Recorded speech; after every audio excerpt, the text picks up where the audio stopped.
Don't make Allah a part-time job.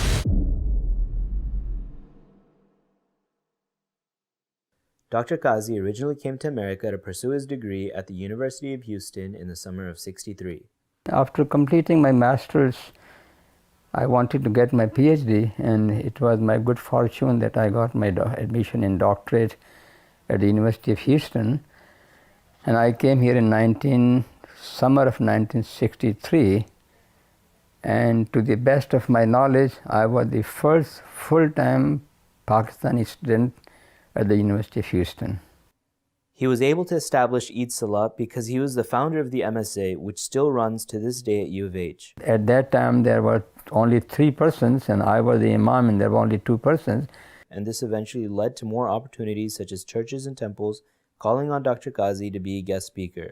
The international office will get several calls for a guest speaker on Islam, and I thank Allah that I have the blessings or the chance of going to many churches here to tell them what Islam is. Then I start getting calls from different societies. I'll go to different homes.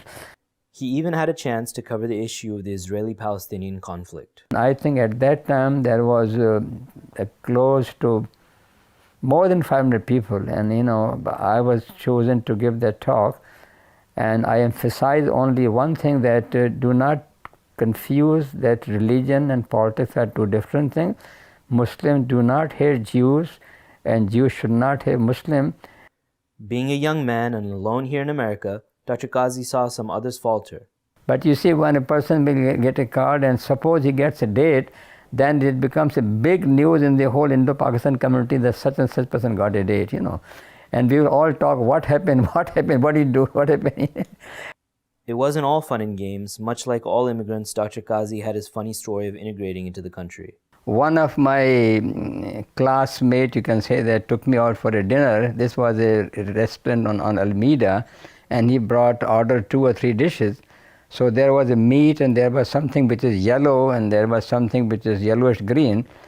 So I started mixing all those together, and when the dinner was over, the man started laughing. I said, "Why are you laughing?" He said, "Brother Kazi, Mr. Kazi, didn't you know what you had done?"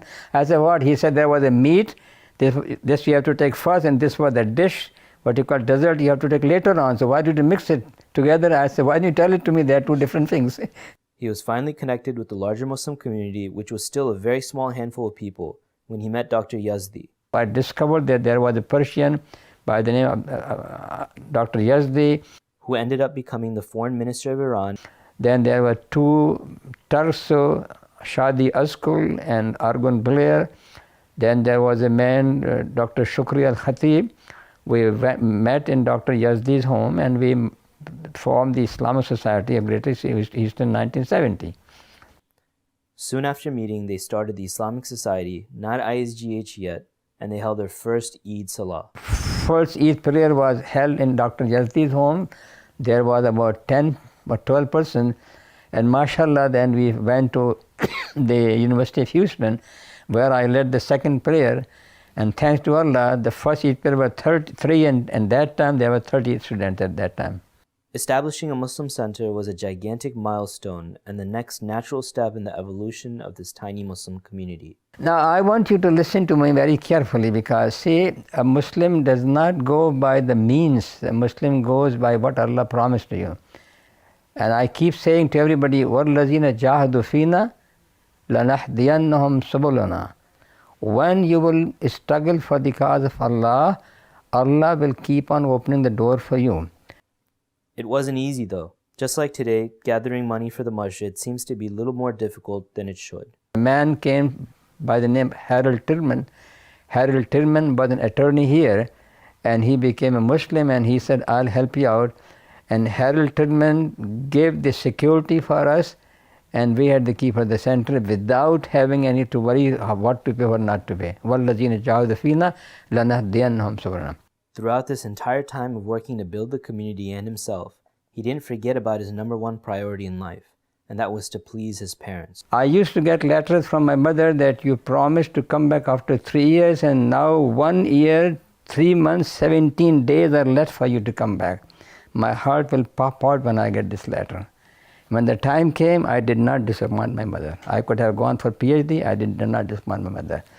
And the same thing happened in 1980, that I was working as the chairman, the assistant dean, and my mother was very sick. I resigned and came back here, and look the blessing that Allah has given to you. So I'm telling to all of you, do the best you can, but unless you get the du'as of your mother and father, the happiness and success will not come to anybody in life.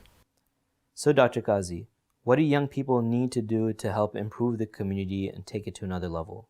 Kicks the old generation out. Unless you kick it out, nobody will leave the place, and I'm one of those.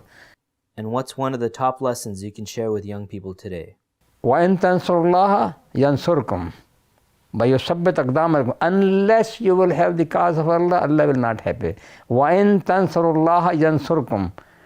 Unless you help Allah, Allah will not help you. So He will get a job, you will get a car, but the blessings of Allah will not come to you unless you struggle. And remember, struggle means changing priorities. Struggle means taking some beating. Struggle means sweating for the cause of Allah.